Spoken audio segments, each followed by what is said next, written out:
to read, so you certainly don't want to spend a lot of time trying to find something to actually read, to figure out what would be good to read. So we called in a pro to give us some advice.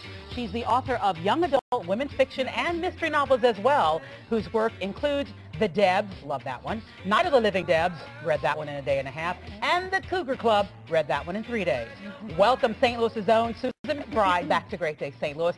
And today, Susan, our focus is on great nonfiction. And I think it's true, a lot of people who read fiction think, boring, don't want to do it. I typically don't read nonfiction. When I was in a book club a while back that I helped start, we would alternate fiction and nonfiction, so that made me read it. But typically, yeah, I'm drawn to novels, which I think a lot of readers are. But yeah, we got some really good books here. Yes, we do. I was surprised, actually. I am, and I think that a lot of people are moved by the title, you're moved by the jacket, the cover art. This one, the title will get you. Sometimes I feel like a nut.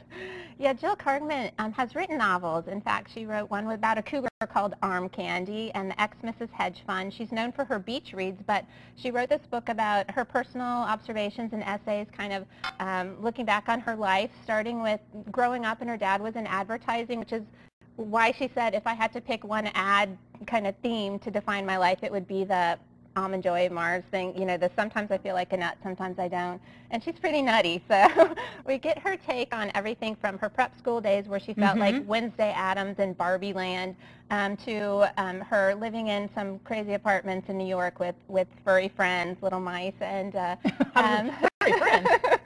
Not unwelcome furry friends. And it's not a long one either. I no, mean, it's very short. It was very quick to read. It has lots of her just crazy views on everything. So I think the people who like Chelsea Handler and her kind of raunchy humor a little bit will appreciate this book. It's a little salty, you know, in places. And we all were fascinated and really gripped by Susan Boyle. Yeah.